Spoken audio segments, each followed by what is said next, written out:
Good evening, everybody, and welcome. My name is Sophia, and I run events here at the Strand. Before we launch into a discussion of William Gibson's paperback release of Agency, I'd like to share a little bit of history about the Strand. The Strand was founded in 1927 by Benjamin Bass on 4th Avenue's Book Row. Stretching from Union Square to Astor Place, Book Row gradually dwindled from 48 bookstores until, after 93 years, the Strand is the sole survivor, now run by third-generation owner Nancy Bass Wyden. We want to thank all of you for all of your support. Without our loyal community of book lovers, we wouldn't be here today. Tonight, we are thrilled to have with us William Gibson for the paperback release of Agency. William Gibson lives in Vancouver, British Columbia, with his wife. He is the author of Neuromancer, Count Zero, Mona Lisa Overdrive, Burning Chrome, Virtual Light, Idoru, All Tomorrow's Parties, Pattern Recognition, Spook Country, Zero History, Distrust That Particular Flavor, and The Peripheral. Joining William in conversation is Cory Doctorow. Cory is a regular contributor to The Guardian, Locus, and many other publications. His award-winning novel, Little Brother, was a New York Times bestseller, as is its sequel, Homeland. His novella collection, Radicalized, was a CBC Best Fiction of 2019 selection. He lives with his family in Los Angeles. So, without further ado, please welcome William Gibson and Cory Doctorow to the stage.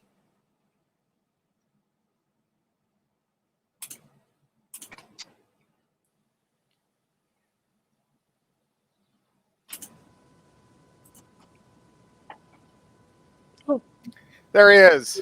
Hi, everyone. Cory. Hi, Bill. It's really great to be here again, and great to be chatting with Bill again.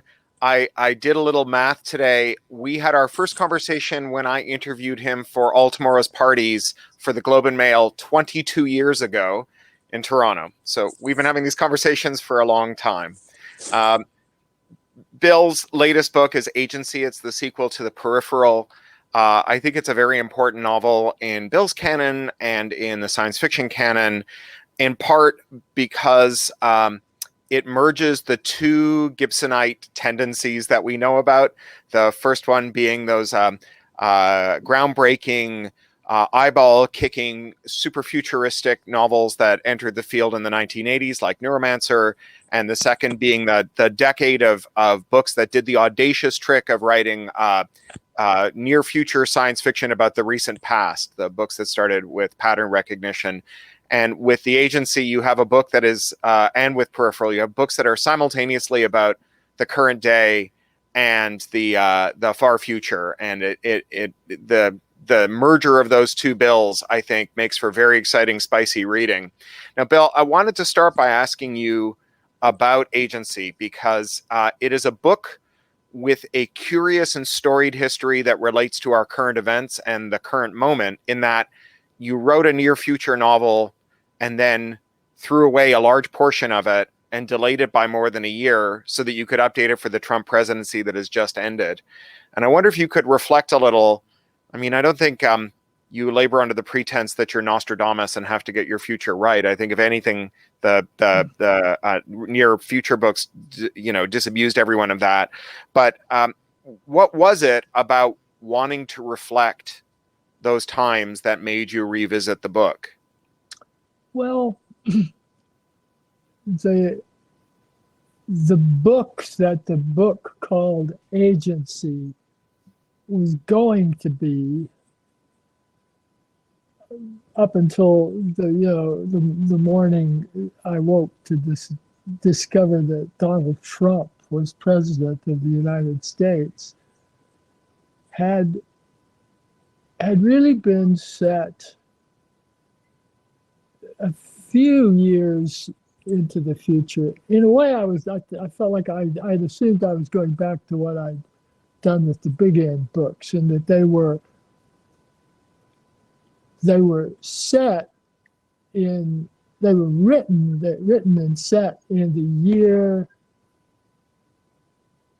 in which they would be published, because it takes about 2 years between me and the publishing process for a book to come out. So I thought it was going to be another of those novels of the near future, and I thought that The Peripheral had, done its job. And then I woke up and dealing with my feelings and whatnot. And it took me a while to realize that the book I had been working on, which was, a couple of 100 pages of manuscript, was written in a world that wasn't going to exist. Like nothing made any sense emotionally. Nothing. I thought, no, this is such a big bad thing that's happened that it won't. There'll be no way that the book I'm writing now could resonate when it's published. It won't be. It ceased to be topical, and that made me very unhappy. And I began to consciously try to come up with other books I would like to write, or ways I could change the book that eventually became Agency. And that was an unhappy process. But then I realized that I kept thinking of the book I'd been writing before as taking place in an alternate time track. So I immediately thought, what if this is a stub where this woman named Verity lives, and this is a stub where the election went the other way. So a lot of the emotional content would be preserved because it wouldn't be that world. But I didn't want it to be. I didn't want it to be like automatically like, what a great world. So I gave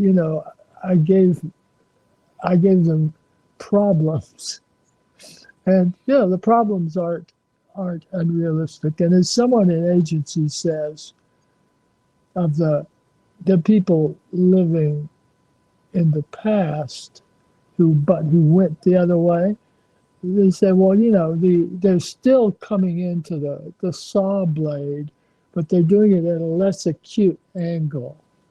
They're big because they're really bigger problems that will continue on. And once I had that, it was I won't say it was easy, but at least it felt right.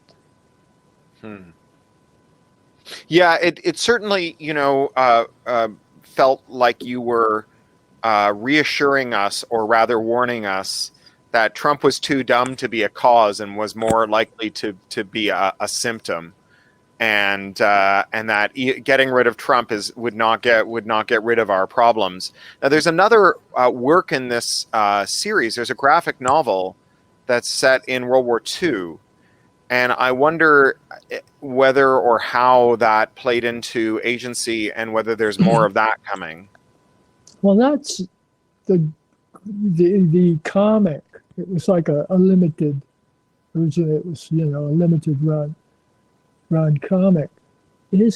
I don't think of it as. I've never thought of it as being a part of the Agency world. It's something on its own, but it came about because, well, I knew.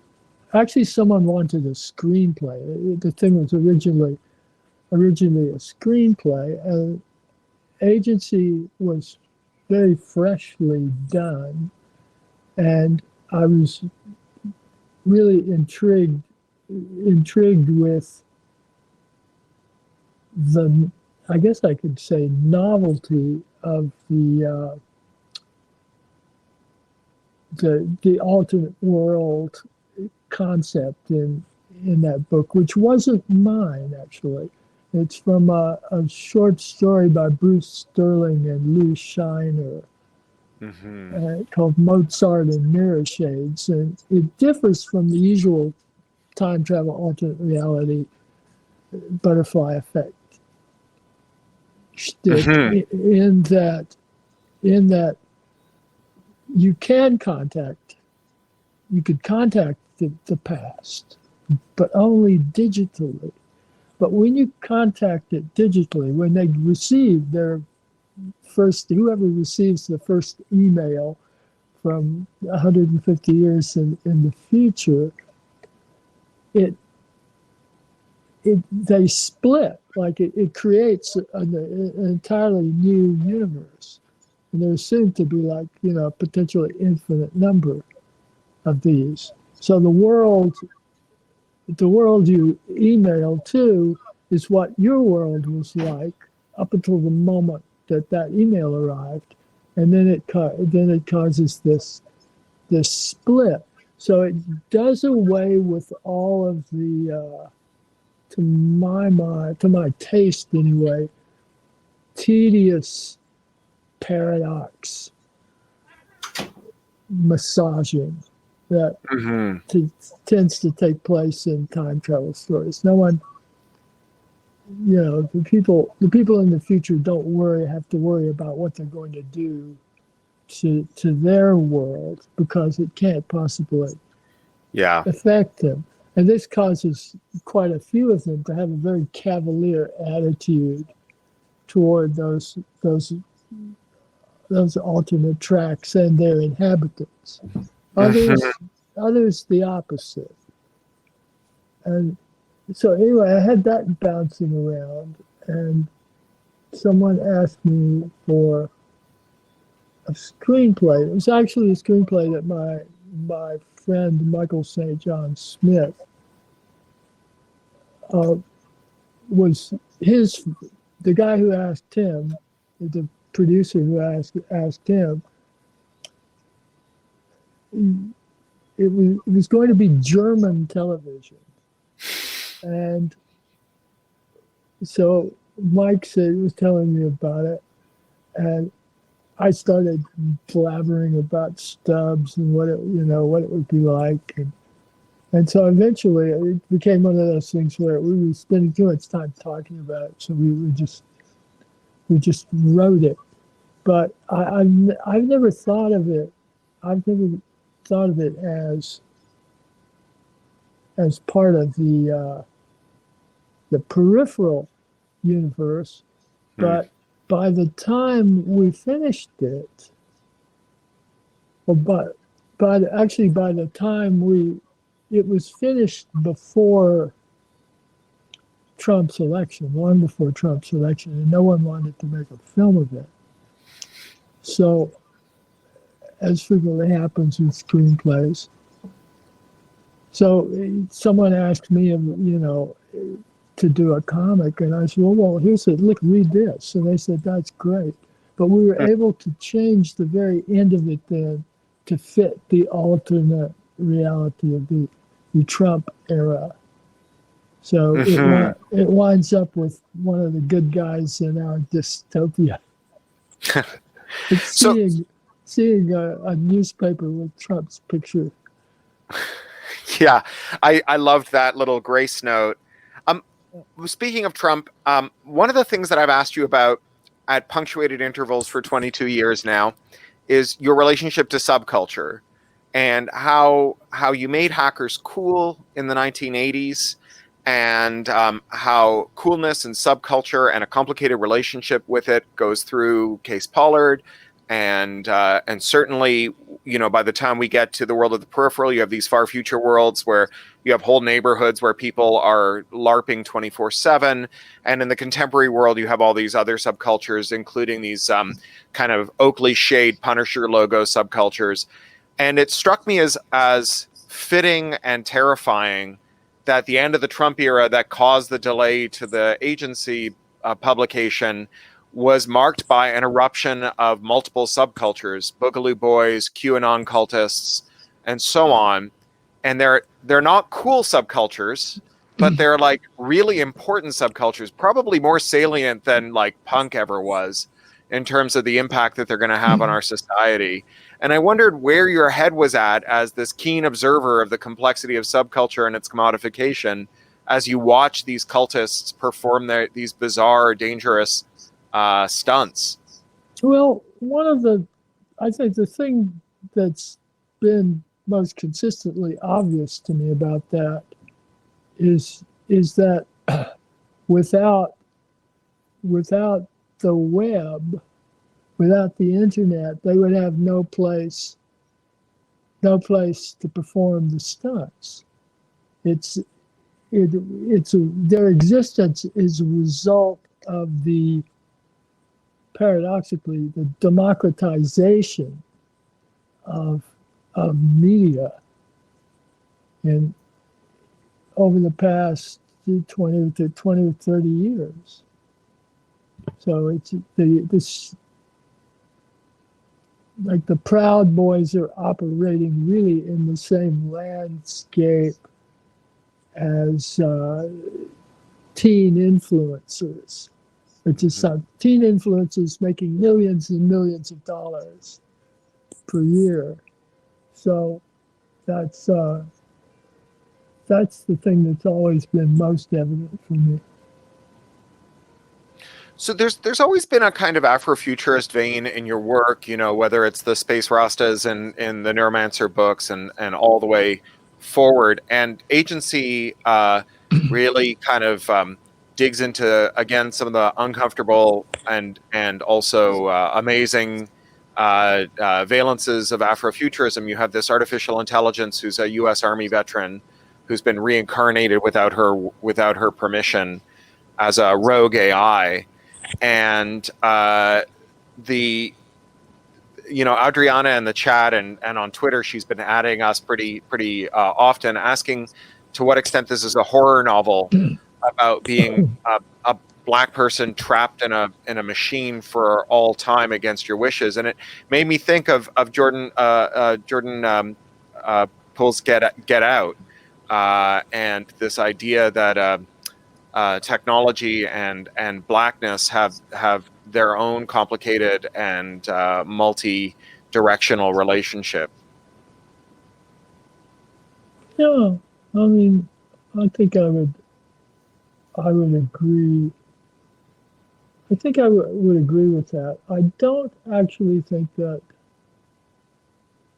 I mean, I would, when on those rare occasions, well, I have to say increasingly less rare, to my dismay, occasions where I try to consider what the real future, what our actual future might actually be like. I don't think of having highly evolved AI or simulacra of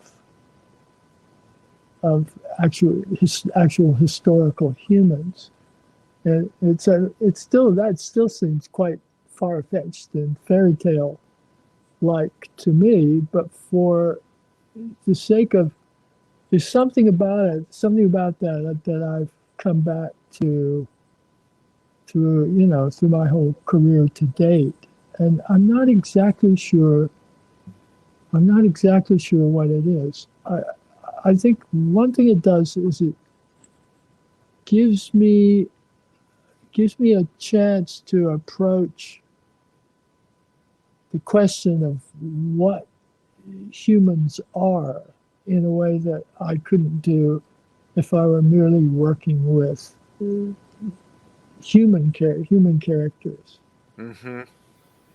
So, the thing I wonder about with and I'm wondering about it in terms of the book I'm writing now, is that if Eunices, or for that matter, low beers, actually existed and were, effectively immortal, and had the this kind of behind the scenes world changing powers that they do in my books, what would that do to democracy. Mm-hmm. Like, what if, what if you actually had a genuinely benign AI watching over us? So that, of course, gives you the willies too.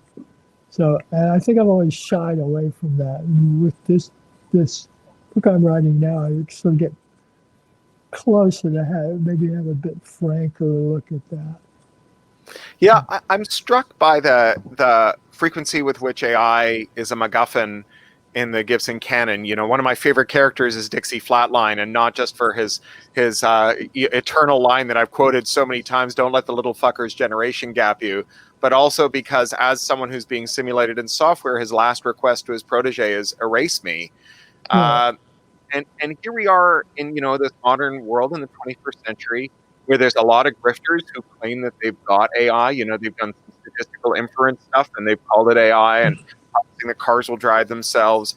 We also have, at the same time, what Charlie Strauss calls the slow AIs, that companies are like remorseless, self-running colony organisms that use human beings as gut flora, and that enact themselves without their leaders really having any ability to steer them. They're just sort of agents in a multi-agent simulation who have to just go about their business.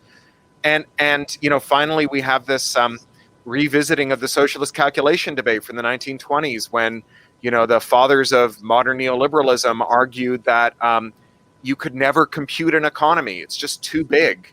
And now you have the fully automated luxury communist movement saying, actually, we could totally compute the economy and it would do away with markets. So where are you at on AIs now, Bill? Well, I've never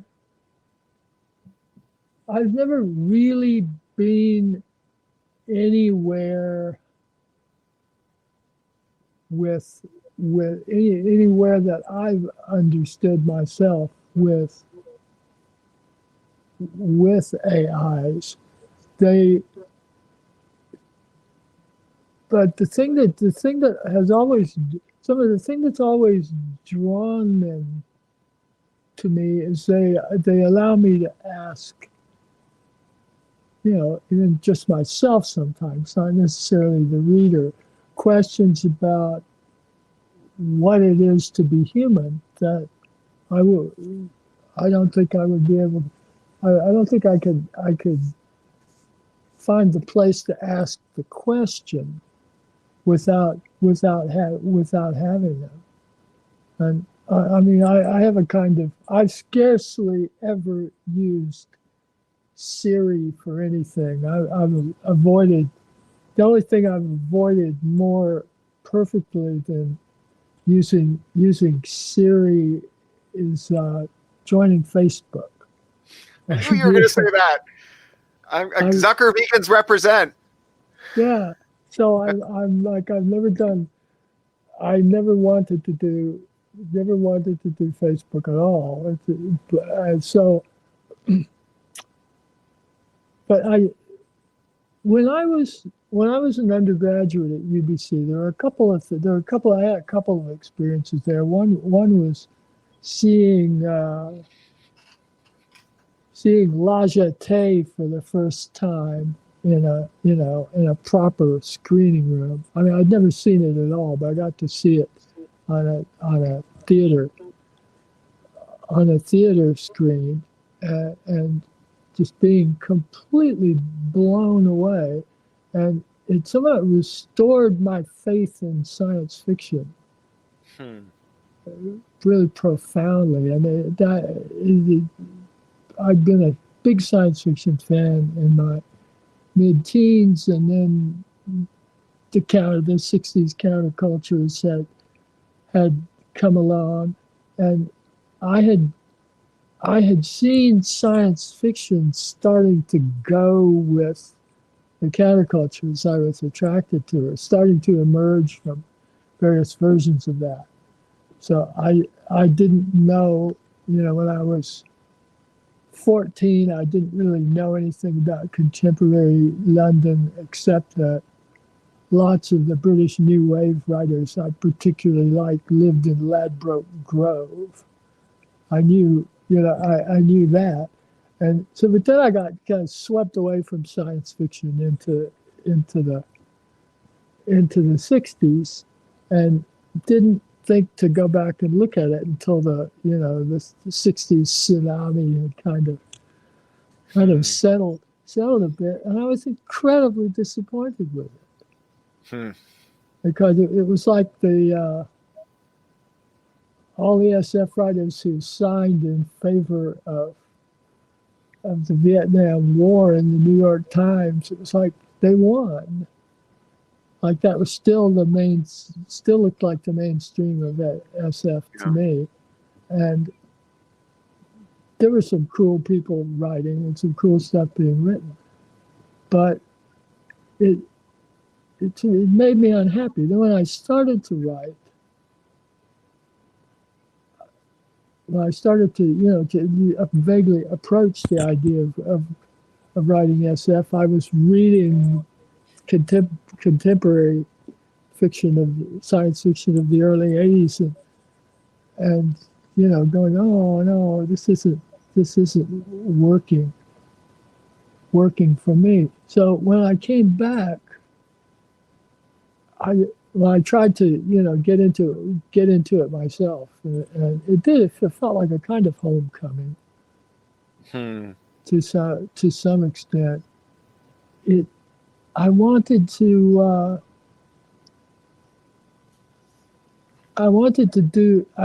do something that would be like a contemporary 80s version of what I had seen the British New Wave writers and writers like Samuel Delany do when I'd been 14 or 15 years old. Yeah. And I wasn't finding that. I was sort of finding more of that in the pages of the American edition of Heavy Metal than I was finding it on the science fiction on the book racks. Yeah. Gosh, there's so much I want to ask you about. I want to come back to that, and I specifically, so maybe you can think ahead about it. I want to ask you about how Judith Merrill fits into that whole story. But before we go to Judy, who I think may be a linchpin there, I want to ask you, I asked you about AIs, and you talked about them as standing in for people, but your AIs aren't just AIs, they're rogue AIs, right? All of your AIs are rogue AIs. And the MacGuffin of the Peripheral is this like unknowable technology, right? It's like it's a thing on the internet. No one knows who made it. No one knows how it works. No one even has a good theory.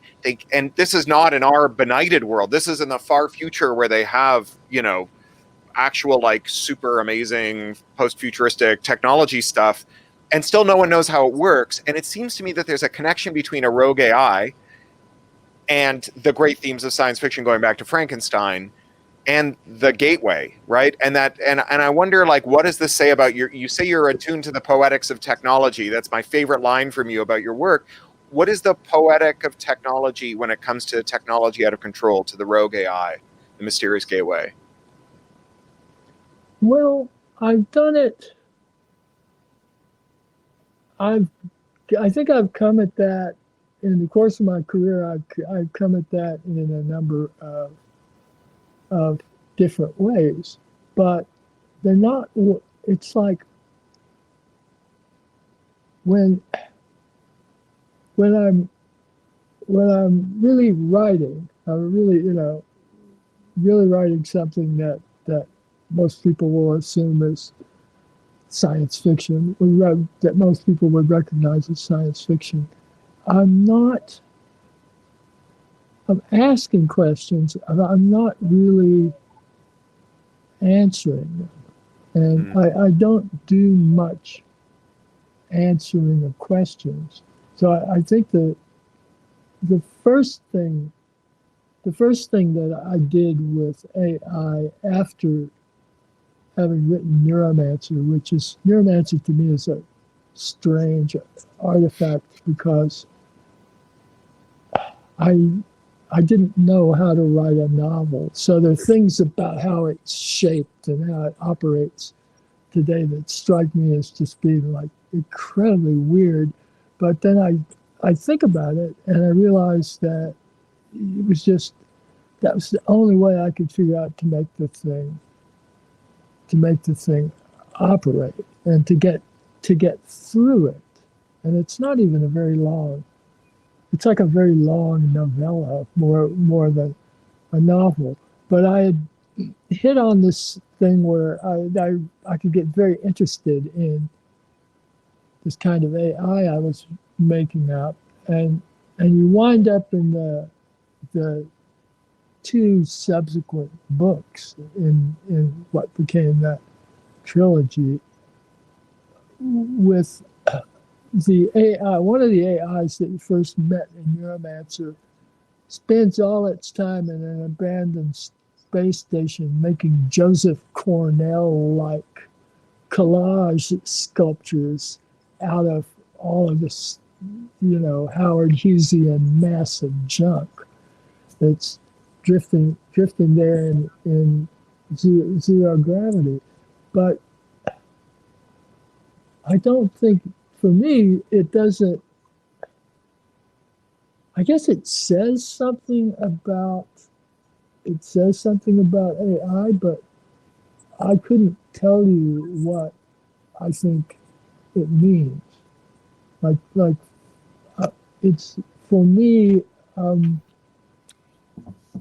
what I'm doing when I write this stuff is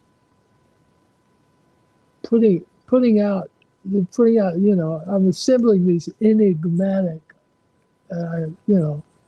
hope sometimes rather poetic objects that will trigger questions in other people. But they're almost never questions that I myself could answer at all.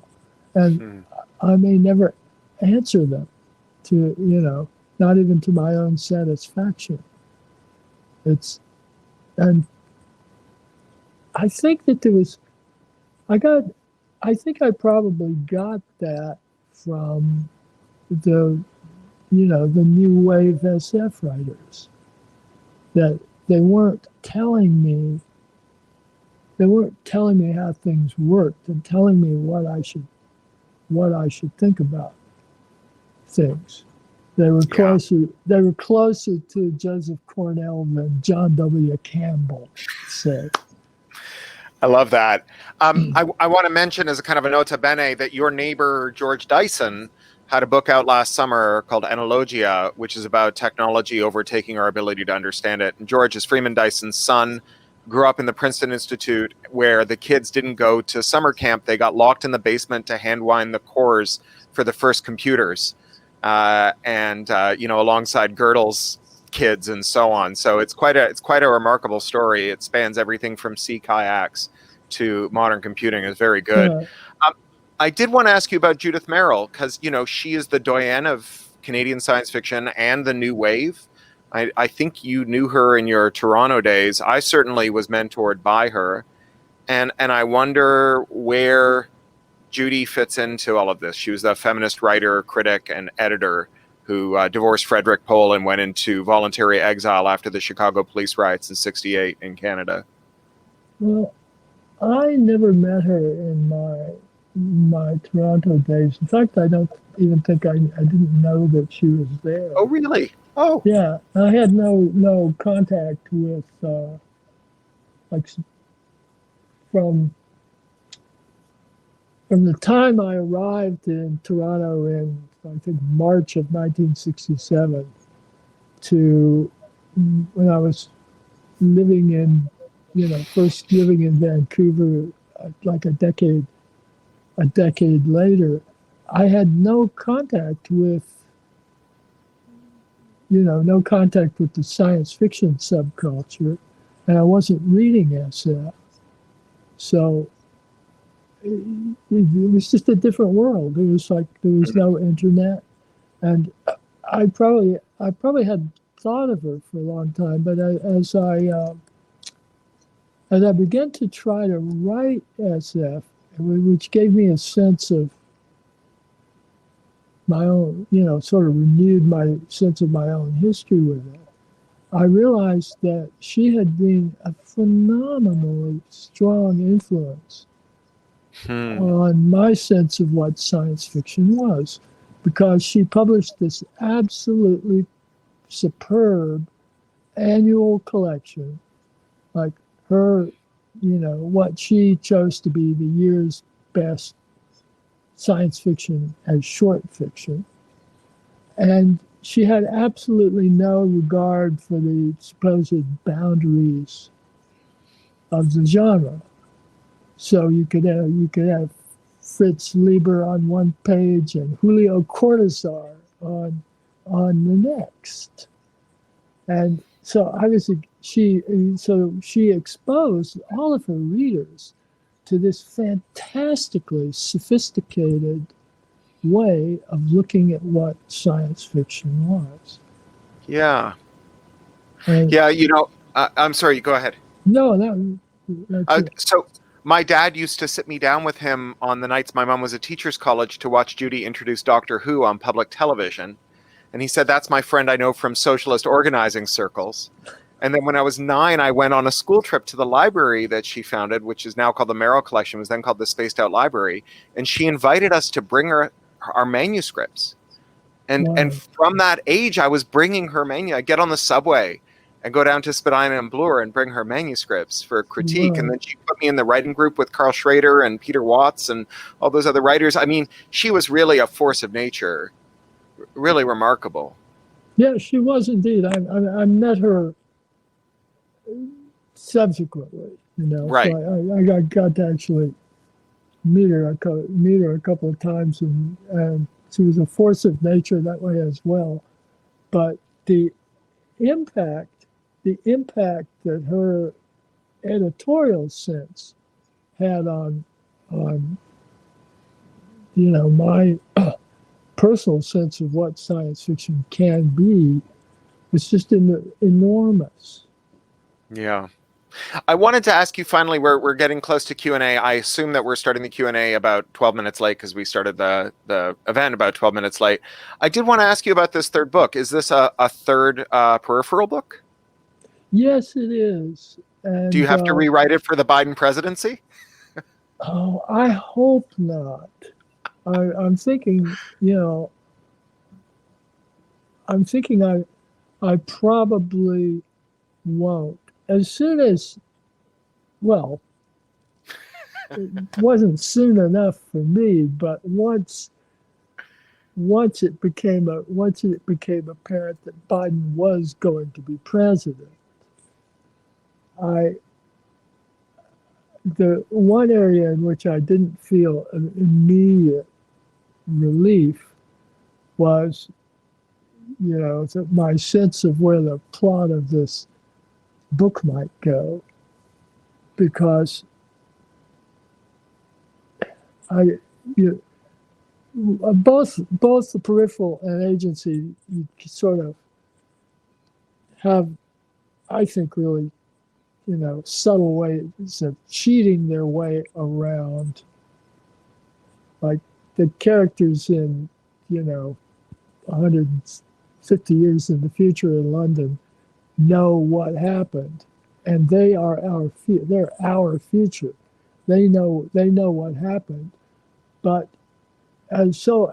simply so happens through the course of these two books, none of them have ever happened to think about it or articulate it to anyone.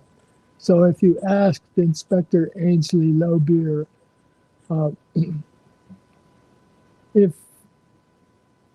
if say Verity from Agency were to ask Lowbeer what happened in this terrifying world where Donald Trump won, because that didn't happen in her world, Lowbeer could just tell her, could just run it, and then he got in for a second term, and that's how we wound up with the military coup that is peripherally mentioned in the Peripheral. but and it would have been easier. It would have been easier to work with that material. Now I have to work with, well, I don't know exactly. Like there's a female president American president in the Peripheral. And we know she's the first, but we don't know her number because we don't know the exact, is she like 47? Or like, is she maybe 48? Could she be 50? President 50?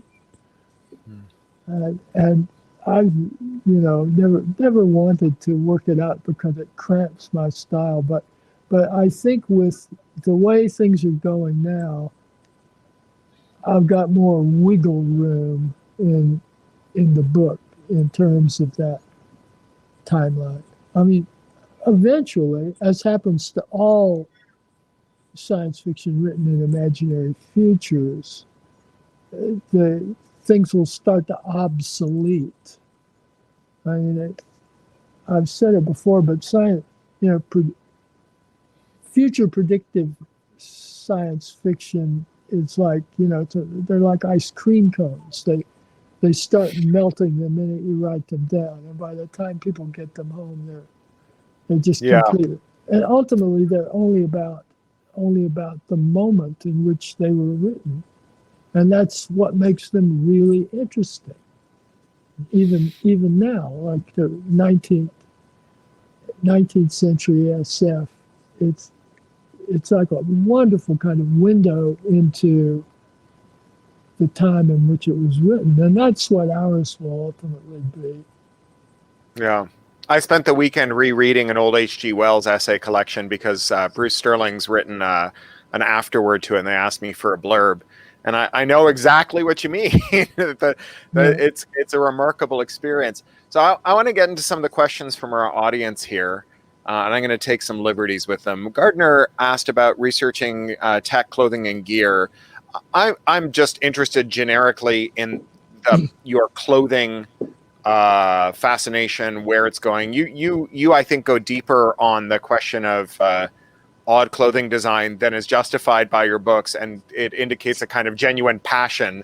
It's not just, you're not just doing research, like you're hooked, and I want to know what you're hooked by.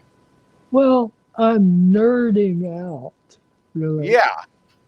I just, at some point I guess in pattern recognition, I just like decided to nerd out, but then I'll nerd out on clothing. But then in Ultimo's parties, it was vintage watches. But I think when when I was 14 or 15 years old, around the time that I was discovering a lot of things. I was discovering the history of the world as related mostly by Walter Cronkite, which, actually isn't a bad place to start. I was reading science fiction and having, without realizing it, kind of an eye for what science fiction was more sophisticated in terms of how the world really was, but also reading men's magazines. And I was one of the guys who actually did read the articles in Playboy. But I actually suspect that there were an awful lot of young men my age who read the articles in Playboy, because Hefner's taste in prose and what was interesting could really be extraordinarily good, or at least to the editors he hired could be really good. And while I was doing that, I was getting deluged by all this advertising for men's clothing. And I think without sort of formally thinking of it, I began trying to understand the world around me by this language and culture of clothing the people in it wore. And I'd see that, okay, they're selling these guys this. What is it? And how does that relate to what the people around me were wearing at the time? And so I very early saw it as a kind of language, and one in which, you know, lots of people are extremely fluent, probably without even thinking about thinking that they are. Like, people read clothing. It's sort of, aside from like it covers you up and keeps you warm, but it may, you know, it spends an awful lot of time saying things. And I got a sense of that. I got a sense of that very early. And I remember really being struck by the first counterculture people I actually saw. It had been when I was in a boys' boarding school in Tucson. And on the weekend, sometimes we'd get to go into town and we could wander over by the University of Arizona. And there would see people who were hitchhiking through from California and whatnot. And it was, I was just like so kind of excited and startled to see these people wearing not only a different statement, but like a different language. There's a whole, there was like an entirely new language there. It was made up of mostly, you know, entirely traditional things that were very retro in the 60s, and that now we just think of as being atemporal. Like seeing denim jeans worn in the language of the 60s as opposed to the various ways they'd been worn before was an amazing thing. And so I've always been interested. So I've always been interested in that sort of thing. And I think of sort of technical clothing is just an extension of that for me. It's, you know, I'm not like a wardrobe survivalist by any means. But you were a picker, right? You made a living for a time as thrifting nice pieces and turning them around. Yeah, I did. Although at the time that wasn't the stuff I was trying, you know, out there to pick was never clothing. Toronto in the early 1970s, the crippled civilians stores, the big ones, which is an very old school charity there, had the most amazing stuff in it. Like, it was, I guess it was generational. Like, probably a lot of people who had been adults in the 1940s were dying on a regular basis. Just, you know, the natural turnover of things. And I remember once, look, something I saw and didn't even think was remarkable was a children's wading pool, that old-fashioned kind with metal sides and not very high. A children's wading pool that had been set up in the middle of this huge thrift store, and it was completely filled with laundered, pressed cellophane men's shirts from the 1940s, many of which were, the kind that are made for, detachable collars. And like any one of those shirts, if you had it today, Yeah. you could put it up on eBay and you could get some serious money. People at Hardcore that point money. weren't even looking at, like denim vintage denim didn't exist as a thing. It hadn't yet crossed what a friend of mine called the valley of no value. Right? There's a time when, things aren't old enough to be really old. They just sort of have no value.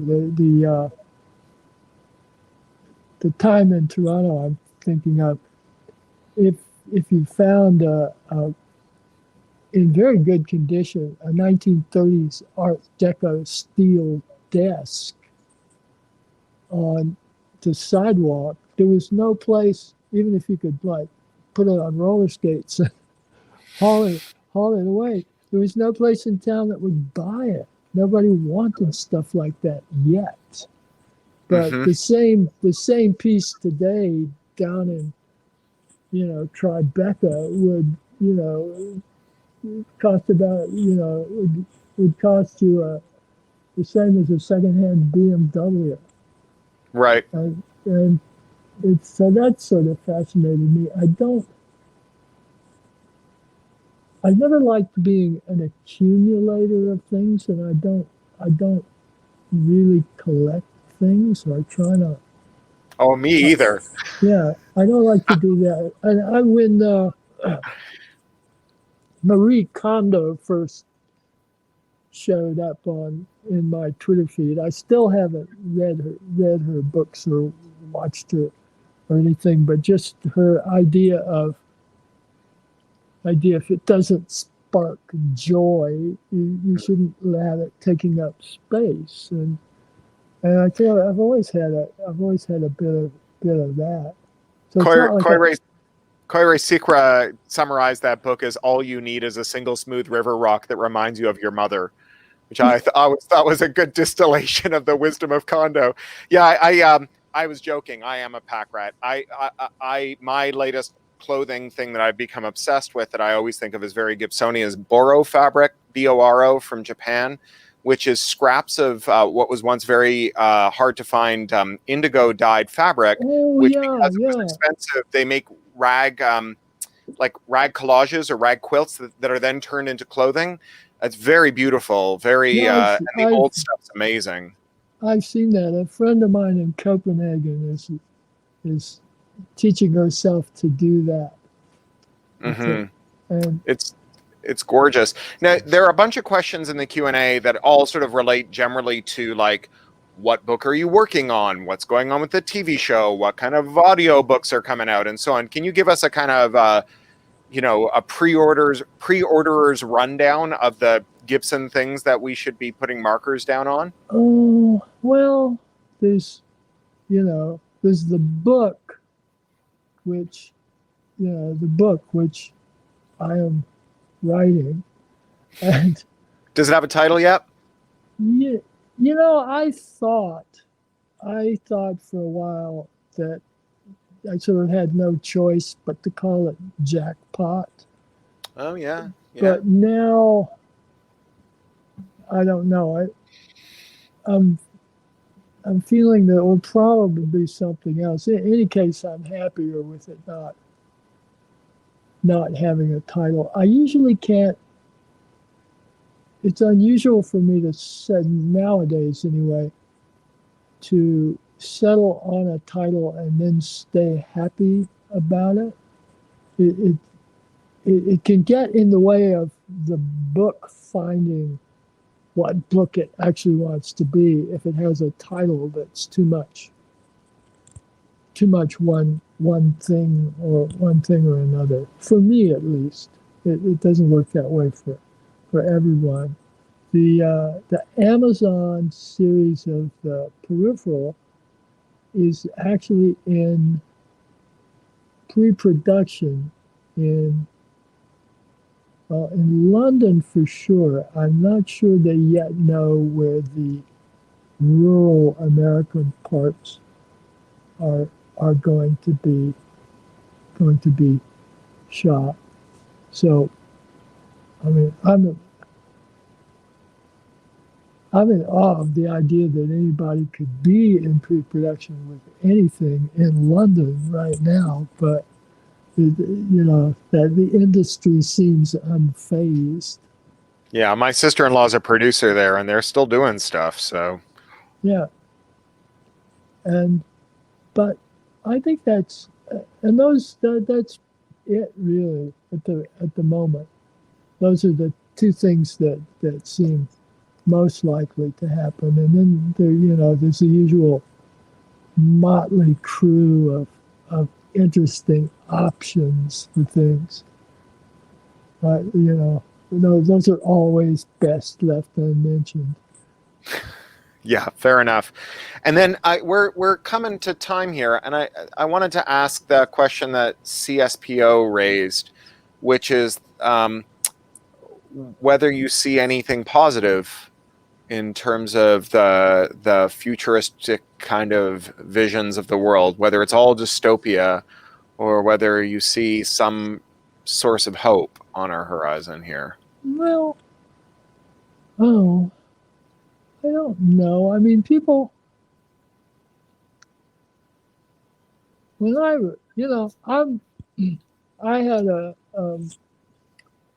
an English major. I got a BA in English literature in exactly the time while I was being an undergrad at UBC and an honors major in English.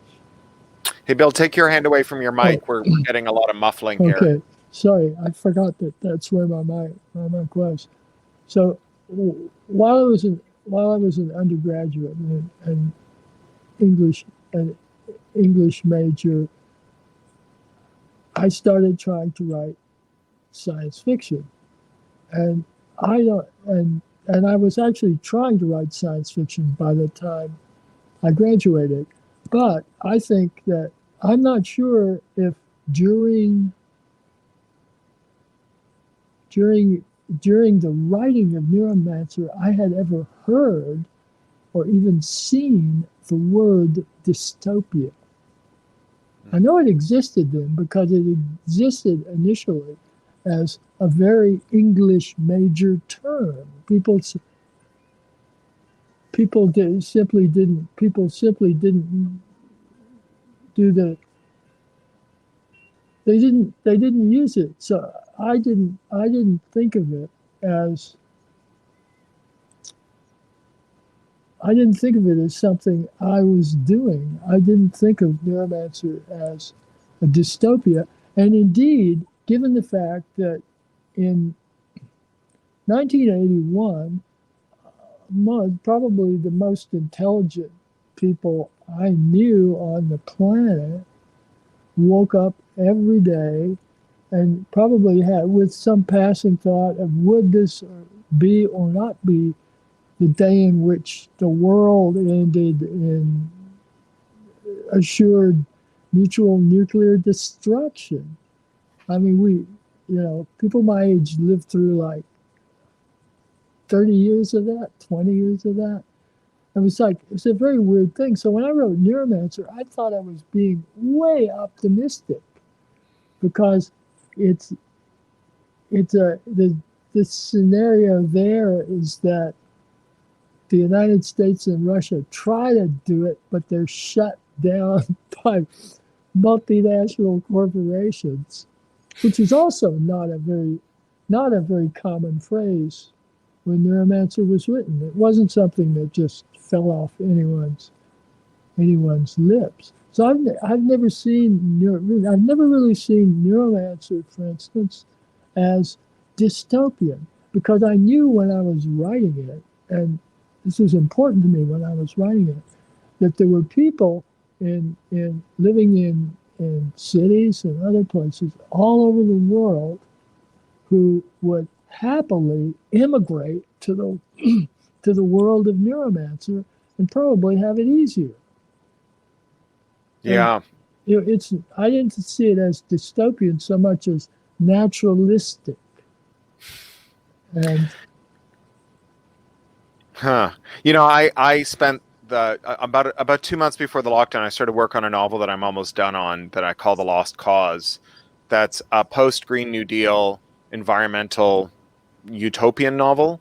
But the thing that makes it utopian is not that we're not undergoing wrenching climate change. Like, everything is still terrible. There's floods and plagues and fires, and it's mostly about reconciliation with white nationalist militias and what you do with the losers of a just revolution. But the thing that makes it utopian is that they're not pretending it's not happening. Like, they've devoted themselves, for example, there's a sizable cohort in the world who've devoted themselves to a project of relocating every coastal city 20 kilometers inland over the next 300 years, right? Because they've risen to the occasion, so that the world is horrible, but their relationship to it is not surrender or denial, but confrontational, and they have a great work ahead of them. That sounds great, actually. I think that's really the only way to approach that now. But I would predict that it won't become a genre of its own. Yeah. Yeah, I've been in correspondence with Stan Robinson about this, because his new Ministry for the Future is something like this as well, and it's trying to write.